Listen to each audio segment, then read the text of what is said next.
Kuni miidiyaa keessan miidiyaa madda walaaburraa qophii addaa qabannee isinitti aanne jirra akka qopheessu anfalmataa rorrooti yooyyaa ashamaar kafuuni madda walaaburraa kan Egaa ashamaar kafuuni kabajamtootaaf jaalatamtoota hordoftoota madda walaabuu miidiyaadha bakka jirtanitti nageenyi jaalalli keenya isin dhaqqabu isiniin jecha warroonni sagantaa tamsaasa kallattii madda walaabuu irratti hirmaachaa sagalee kana kallattiilee adda addaatiin sheer gochaa jirtan hundi keessanuu ulfaadhaa wayyoomaa isiniin jechuun barbaada maddi walaabuu lafa burqaa Oromooti maddi walaabuu lafa seenaa Oromooti kan itti argamu godina Baaleeti kanarratti fuulleeffachuudhaan keessaayyuu waa'ee miidiyaa jabaa madda walaabuu maqaa akkam gaarii maqaa akkam seenaa qabuun kan moggaafame madda walaabuu miidiyaa irratti fuulleeffachuudhaan dhaloota lafaa dhufaa jiruun rogeeyyii adda addaa kan of keessatti qabate madda walaabuu miidiyaa irratti fuulleeffachuudhaan yaadota adda addaa kallattiilee adda addaatiin yaada waliigalaa isinii dabarsuu barbaanna deeggartoota kallattiilee adda addaatiin sagantaa keenya irratti yaada adda addaa nuuf kennaa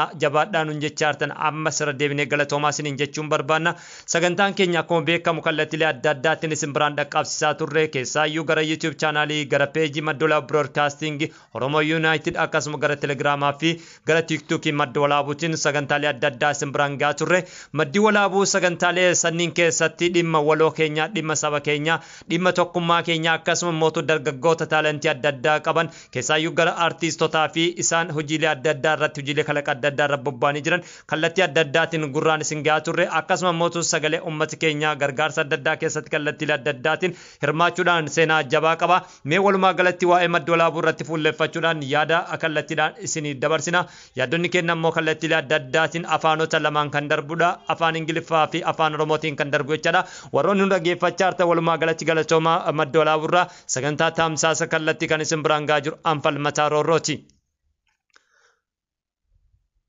madda walaabuu miidiyaa jarmiyaa sagalee hawaasa Oromoo addunyaa guutuu guddifachuu fi hubannoo aadaa fi barnootaa guddisuu irratti kan xiyyeeffatee fi kiyyeeffatedha. Ergamni keenya gaazixeessummaan dhiibbaa uumuu fi seenaa himuutiin namoota sagalee hin qabneef sagalee ta'uu tajaajiluu fi dhaloota itti aanu hooggantoota Oromoo humneessuudha. Ergaan keenya galmaan ga'uuf deeggarsa hawaasa keenyaa fi michoota keenya kanneen mul'ata keenya qoodatan hawaasa odeeffannoo fi hirmaannaa qabu irratti kan hirkatudha. Deeggarsi keessan qaqqabummaa keenya babal'isuuf qabiyyee qulqullina ol'aanaa qabu oomishuu akkasumas teekinooloojii fi bu'uuraalee misoomaa haaraa irratti invest gochuun haala miidiyaa saffisaan jijjiiramaa jiru keessatti dorgomaa ta'e akka turuuf kan nu gargaaruu danda'udha. Maddi walaabuu miidiyaan deeggaruun jireenya hawaasa Oromoo keessatti jijjiirama hiikaa qabu akka fiduuf gargaaraa jirtuu fi hubannoo aadaa fi barnoota guddisuuf tattaaffii nuti taasifnu deeggaraa jirtan gammachuu hamma hin qabnee fi gammachuu hamaa kamiyyuu keessatti ni simannaa. Gumaachi isin arjoomaa jirtan kallattiilee adda addaatiin gama diinagdeetiin gama yaadaatiin akkasuma immoo dandeettii ogummaatiin nu gumaachaa jirtan yookaan immoo nu arjoomuu keessan ergama keenya tarkaanfachiisutti fayyadamuuf waadaa seennee jirra. Sagaleen hawaasa Oromoo guddisuu fi dhaloota hooggantootaa humneessuuf ergama keenya nu waliin ta'a milkaa'ina keenyaaf deeggarsi keessan murteessaadha. Deeggarsa madda walaabuu miidiyaa godhamuuf waan yaaddan isin galateeffannaa ulfaadha wayyoomaa isiniin jenna. Kan dhageeffachaa jirtan sagantaa tamsaasaa kallattii madda walaabuu miidiyaa irratti fuulleeffachuudhaan sagalee hawaasa Oromoo addunyaa guutuu guddifachuu fi hubannoo aadaa fi barnoota guddisuu irratti kan xiyyeeffate miidiyaa dhaloota qubeeti. Madda walaabuu miidiyaan gara peejii keenya madda walaabuu broadcasting gara YouTube chaanaalii madda walaabuu miidiyaa fi akkasuma gara TikTokiitiinis hojiilee ajaa'ibsiisoo kan dalagachaa ture miidiyaa seenaa qabu madda walaabuudha.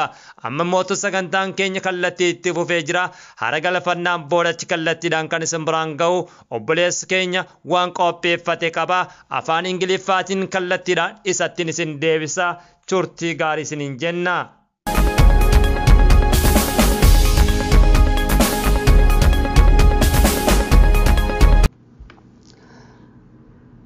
Gaazexeessaa Falmataa Rooroo carraa kana kennu keetiif hedduu galatoomii. Thank you for the opportunity. I appreciate that. Dear Madolabo media members and Oromo community, I would like to take a moment to express my sincere appreciation and gratitude for your unwavering support of our media organization. Your contribution, whether through donation, voluntary work, simply being an active member of our community, are the driving force behind our mission to amplify the voice of Oromo community and promote cultural awareness and education. It is because of your dedication, commitments that we are able to produce impactful journalism, storytelling that inspires, informs, empowers the next generation of Oromo leaders. Your contribution have not only helped us to expand our reach, but have also made us the meaningful difference in the life of those we serve. As we continue our work, we are humbled by the generosity and support. Your contribution have shown us that together we can make a difference and build a better future of Oromo community and beyond. Thank you for your unwavering commitment and the dedication to Madolabo Media. We couldn't do this without you. Sincerely, Fatou Robe.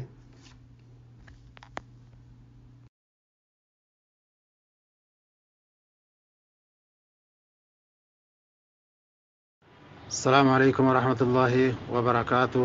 ميديا مدولابو نؤفيرو كيسانيف هدو غلطوما والفادا سنين جتشو بربادا مكانكي أمين دادي جداما بيجي جرادو يمني باي اسن هردفا جرا اسن دقيفتا جرا اسن دنكسي فتا جرا اسن التين بونا جرا هدو نبون ستاني غلطوما اسنين جتشو بربادا ammas bifuma kanaan itti nuufufaa isiniin jedha gara dhaamsa kiyyaa ergaa kiyyaatti yoon deeme hawaasni Oromoo bal'aan bakkuma jiru ka biyya keessa jirulleen ka biyya alaa jirrus hundi kennaahu miidiyaa ijaa fi gurra kenna ta'e kana haa jabeeffannu beekumsa qabnuun ogummaa qabnuun waan dandeenneen isa kana bira haa dhaabbannu dhaamsa jedhu dabarfatuu barbaada.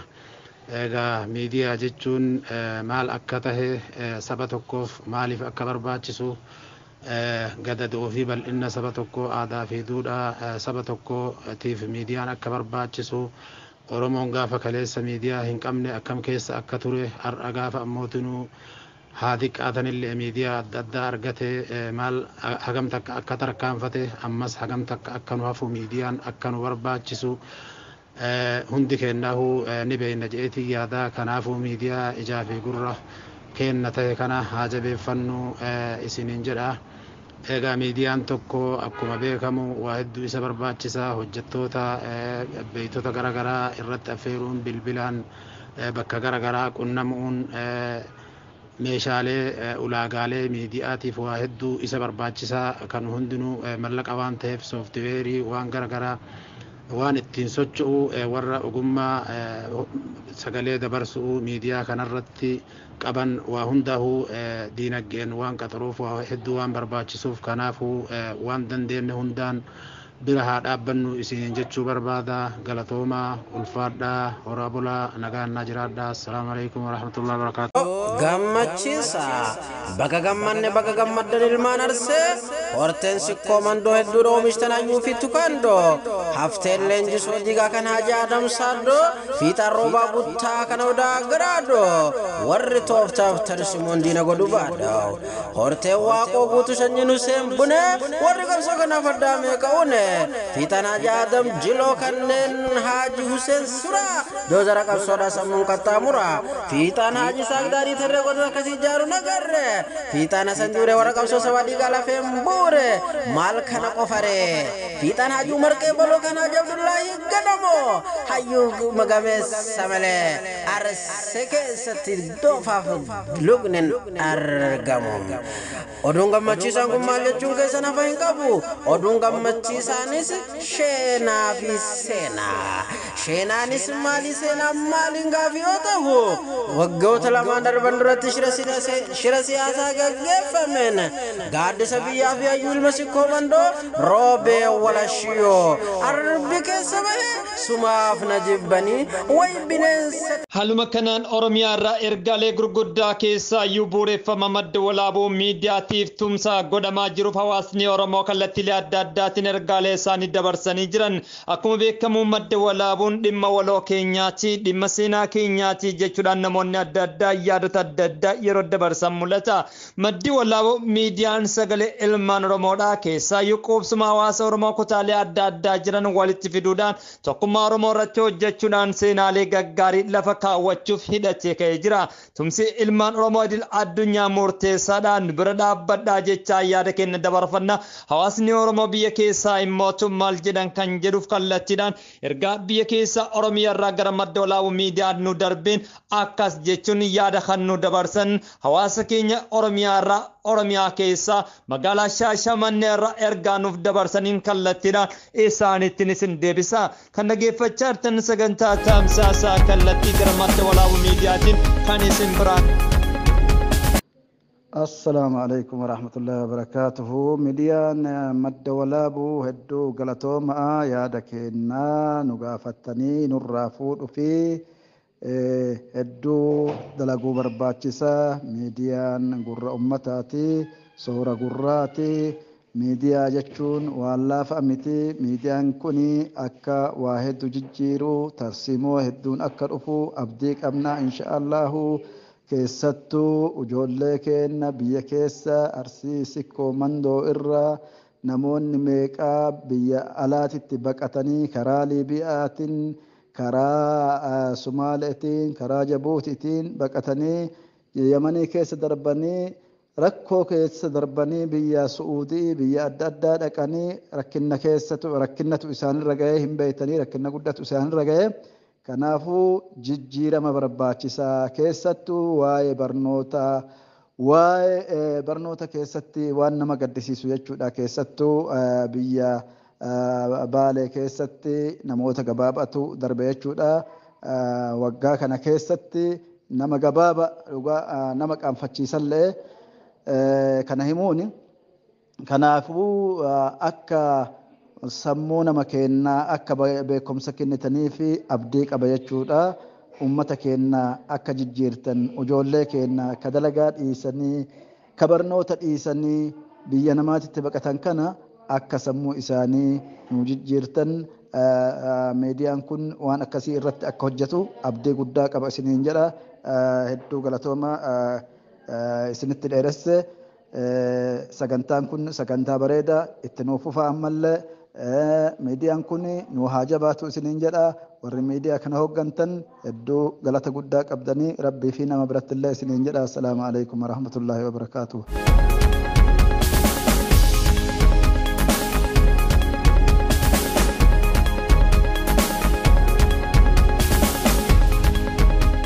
Egaa sagantaan keenya akkuma itti fufee jira. Sagantaa tamsaasa kallattiitiin ergaa dargaggoonni Oromoo kutaalee adda addaa irraa yaamicha madda walaabuu miidiyaa bu'uureffame isaa sababeeffachuudhaan deeggarsa godhamaa jiru keessa dargaggeessa hirmaataa jiru tokkoon qabadee isiniif dhiyaaddan jira. Ergaa isaarra maal hubachan kan jedhuun sagantaa tamsaasaa kallattii madda walaabuu miidiyaa irratti barnoota adda addaa kallattiilee adda addaatiin duudhaa seenaa saba guddaa gaanfa Afrikaa kan Oromoota irratti fuulleeffachuudhaan dargaggoota dandeettiilee adda addaa qaban biyyoota adda addaatii kan dubbisaa turee fi dubbisaa jiru. Madda walaabuun cimuu qaba kan jedhu ergaa dargaggoota Oromoo idil addunyaati. Kanarra dhaabbachuun dargaggeessi Oromoo tokkos toora madda walaabuu miidiyaa irratti yaada nuuf kennaniin akkas jechuun ergaa isaanii dabarfatanii mee kallattiidhaan dargaggeessa keenyattiin isin deebisna. Sagantaan tamsaasa kallattii keenya MW irra itti fufee jira.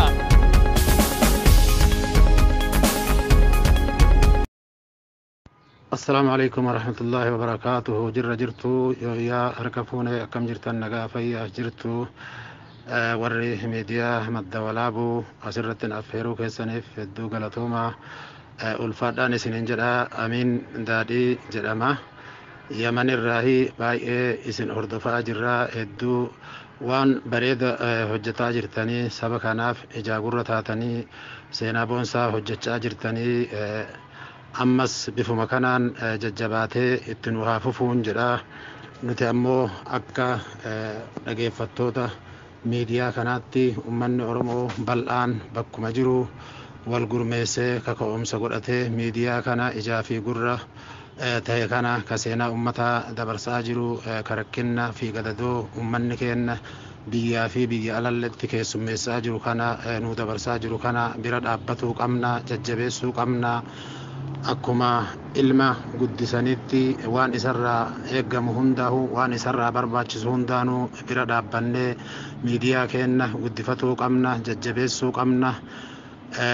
Bifa ogummaatiinis bifa qabeennalleen waa hundaanuu miidiyaa keenya jajjabeessuu qabnan isiniin jedha. Galatooma ulfaadhaa nagaannaa jiraadhaa. Assalaamu alaykum warahmatullahi wabarakaatuh. بسم الله الرحمن الرحيم الحمد لله رب العالمين والصلاة والسلام على أشرف الأنبياء والمرسلين سيدنا محمد وعلى آله وصحبه أجمعين. kabajamtoota jaalatamtoota miidiyaa madda walaabuu ilmaan sikkoo ilmaan oromootan biyyaa fi ala keessa jirtan hawaasni keenya bal'aan akkam jirtu baga jiraattan isiniin jedha. Gootowwan hundee goototaa, hundee oromootaa, hundee madda walaabuu maqaa guddaa fi hojii guddaa dalagaa jirtan rabbi isinaa galatoomfatu. Akkam jirtu baga jiraattan akka jirtanii fi bakka jirtan keessatti nageenyi keenya dachaa isinaa dhaqqabu isiniin jedha. Ilmaan ayyaa ka abboota keenyaa ka hawwota keenyaa obboleewwan keenyaa ka ilmaan keenyaa ka obboleettii teennaa jirra jirtu ana haa jiraatu baga jiraattan. Akkasuma miidiyaa madda walaabuu utubuuf duris utubdanii ammas utubuuf gumaachaa jirtan rabbiin duniyaa teessan kaaznaa madda qadaadan qabne rabbi isinii haa godhu. Nama yoomiyyuu hawaasa keessan ijaaree biyya teessan maqaa waamsisu rabbi isin haa taasisu. Akkana akka isinirraa eeggamu ofirraa eegalee barruu fi sagalee qofa osoo hin taane arjoomus itti beeynas arjoomsisuus beeynas waliis birmanchuus beeynas. Ati ilmi arsee ilmi sikkoo mandoo maal jechuun sikkisaa shanan mandooyyuu torban ilmaan 12 qubsuma lafaa ilmaan baale ilmaan diida'a ilmaan gadab ilmaan laanganno kutaa 11 ilmaan arsee bakki isaan keessa hin jirree jira hin jiru. Sumaalee dhaqqabna Keenyaa orma jedhamu jira ni beeyna.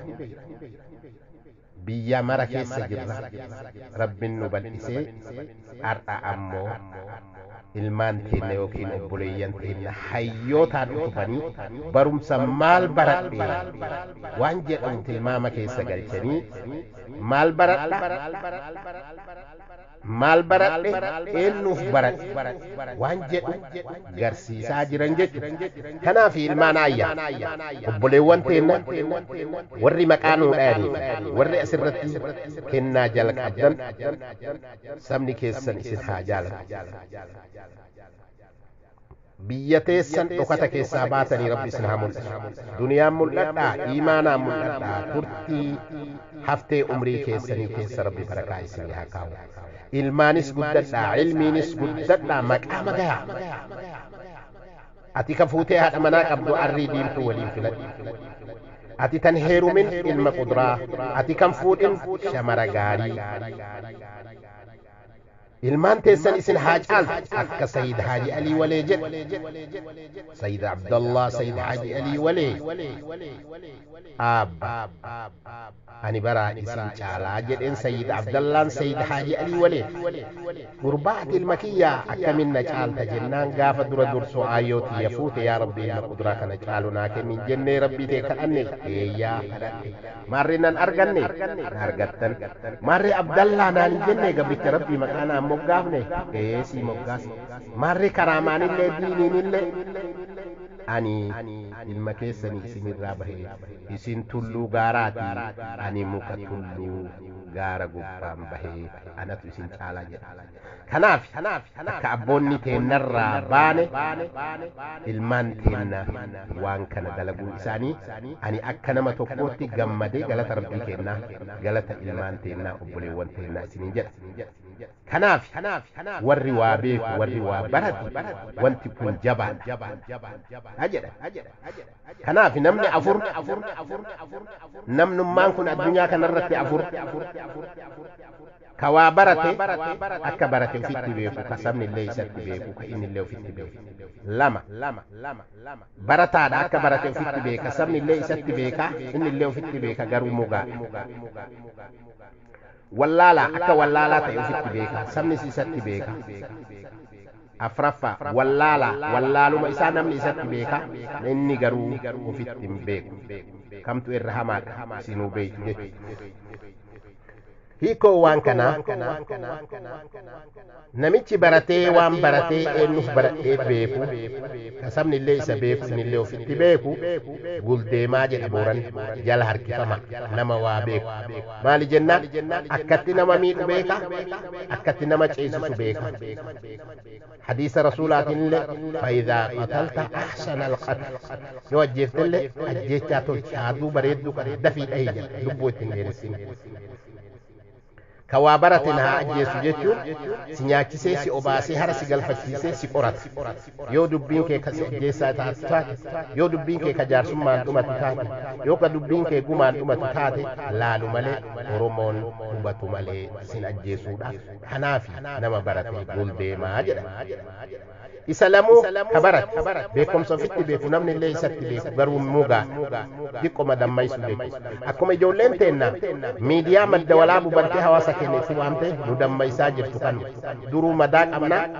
itti dammaquu jechuudha wallaaluma ofitti beeka namni wallaaluma ofitti beeku nama hin dhibu barsiisaan tokko kilaasii keessatti yoo si barsiise sii galee naan galle akka isaa galutti himaa jechuudha dafee barate nabiin rabbi illee maal jedhe man laa yacrifu shay'an laa acrif namni waan hin beeyne hin beeku jedhe beekaan isa gahu hin jiru jedhe maali jennaan dafee barataree waan san afraffaa isa hamaan kanarraa nu haa baraara wallaala akka wallaalaa ta'e ofitti hin beeku sabni garuu isatti beeka yoo gorsanii fudhatu ofii beekee naman gorsu sanirraa nu haa baraaru jenna ummanni keenya sadii kana keessa jirra jechuu ka afraffaa nuu miti kanaaf ilmaan ayyaa kottaa hamilee walii taana waan keenna mana keenna kottaa hin jabeeffanna kanuma jechuu barbaade yoo sagalee isinitti dheeresse sina offolchaa isinin jedha fayyaa ta'a obboleessa keessan abbaa jiloo assalaamu alaykum warahmatullaahi wabarakaatuhu